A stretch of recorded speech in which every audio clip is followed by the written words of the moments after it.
Cannabis itself can aid in our holistic thinking because rather than being one or the other, cannabis is both a sedative and a stimulant through its complex and balancing effect on the autonomic nervous system and the brain itself.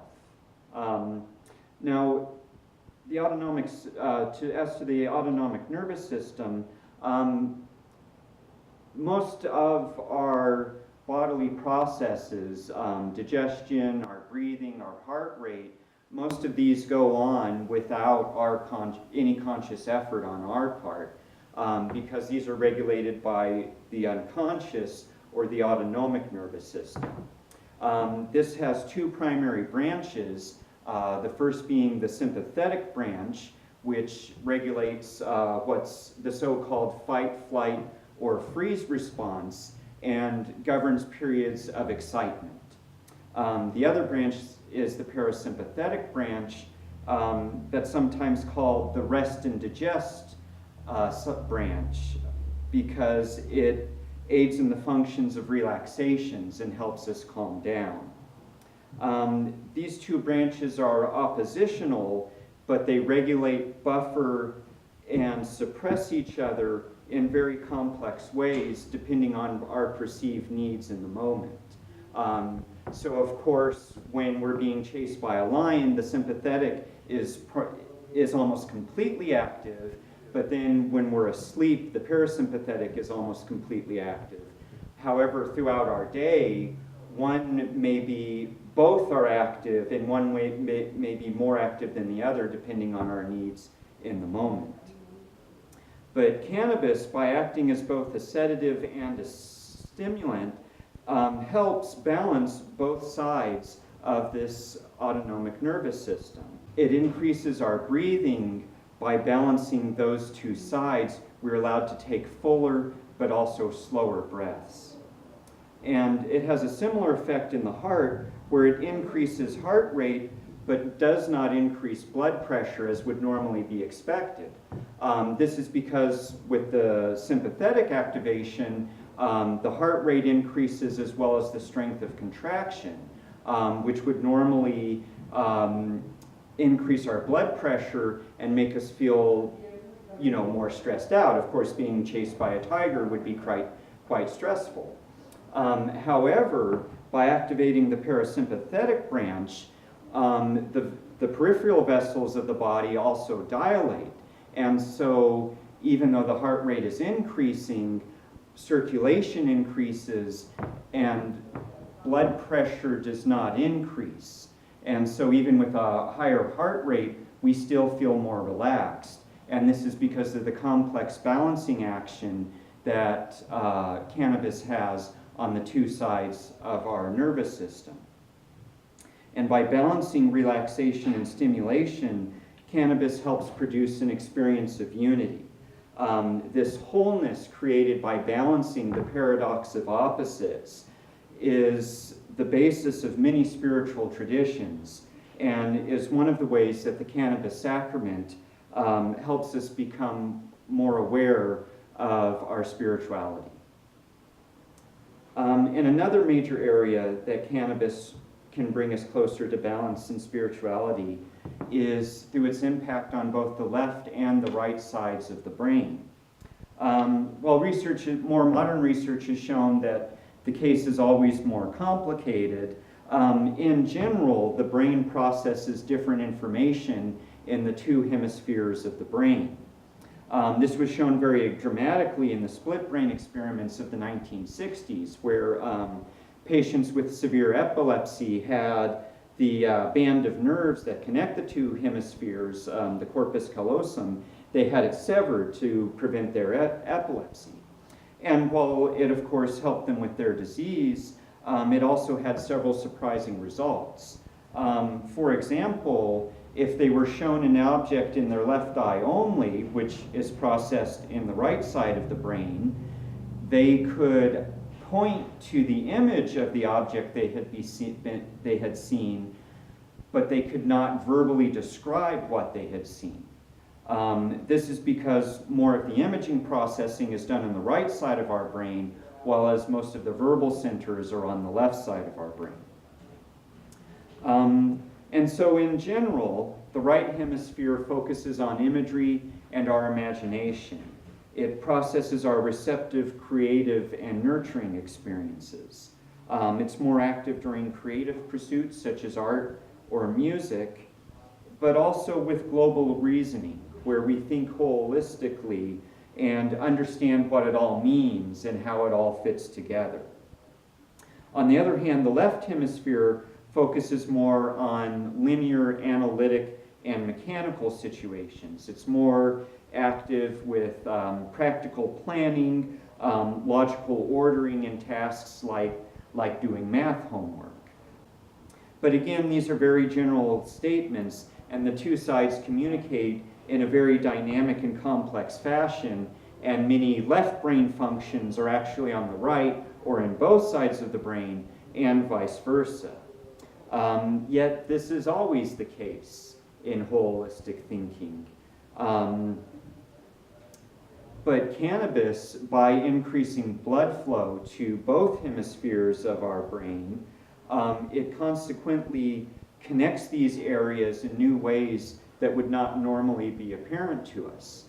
Indeed, there's an entire endocannabinoid system that we're only now beginning to understand, and by activating it, forms new connections and connects different areas of our brain in new ways that allows us insight and understanding that might not normally be available to us.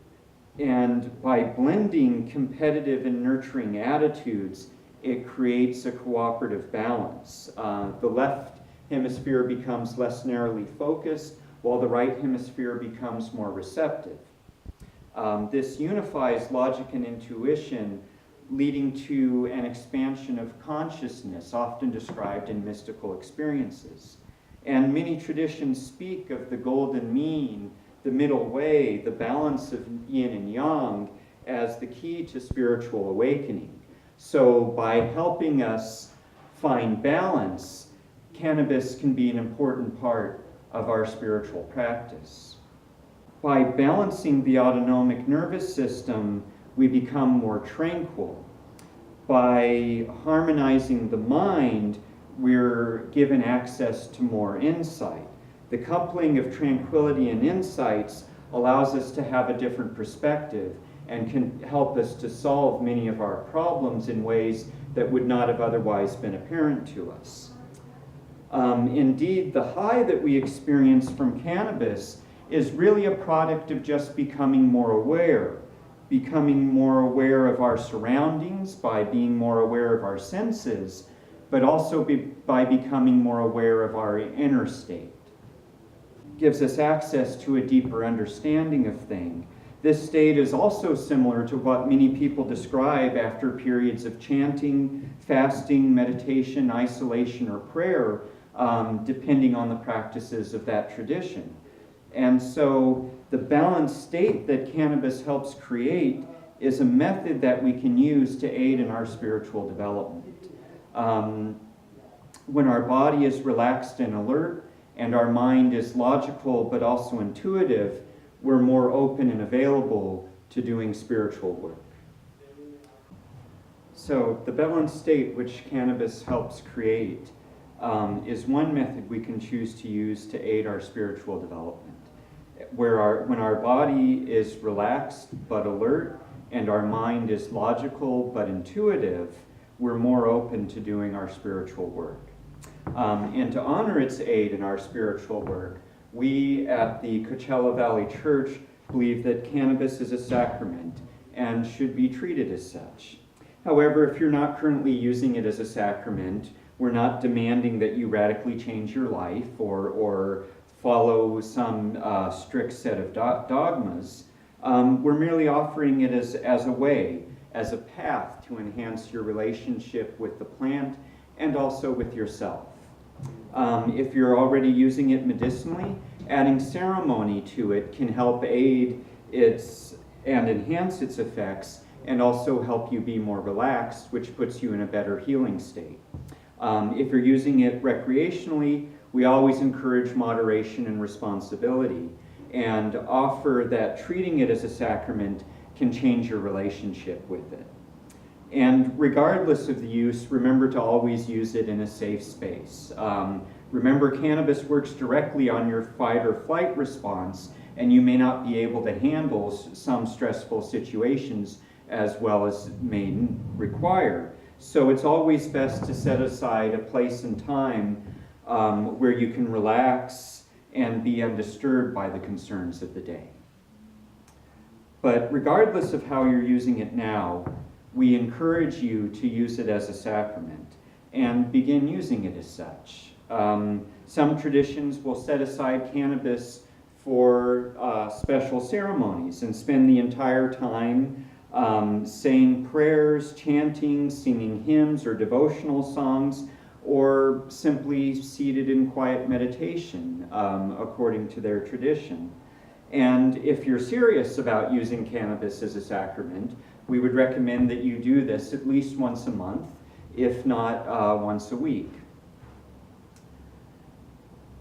But life happens, and a major reason so many people benefit from and are attracted to cannabis is because it helps us feel more balanced and better able to cope with our modern stress-filled lives. So if you don't have time for a full ceremony, you can begin adding cannabis to your spiritual practice simply by taking the time to be aware when you're using it. So for example, simply by holding your awareness with each inhalation and each exhalation and putting your awareness into that process makes it a spiritual practice. Then if you're so moved, you can offer a prayer to the tradition that you feel connected to. Hindus typically offer prayers to Shiva. Many syncretic churches in South America, those that have merged traditional native beliefs with Catholicism, offer their cannabis to Santa Maria or Saint Mary. Then Rastafarians would offer it to Yah or perhaps to Haile Selassie. But regardless, simply offering your awareness and being mindful of how the plant interacts with you, then it can aid you in your spiritual path. And this is very simple. You know, when you choose to consume your herb, simply hold your awareness with the inhale and keep your awareness with the exhale. And then continue to hold the awareness and welcome the plant as it begins to interact with you, and become aware of how it interacts with your thoughts, become aware of how it interacts with your feelings, become aware with how it interacts with your bodily sensations. And this awareness, then take this awareness with you into the rest of your life. And cannabis can be a spiritual path. But we would like to remind you that there are many paths to the mountain. Each path may have its own characteristics and traditions, its own risks and benefits, its own speed or difficulty, but they are all ultimately paths to the same mountain, and that mountain is love. And so cannabis is offered to you with love as an aid on your path, whatever that path may be for you. Thank you.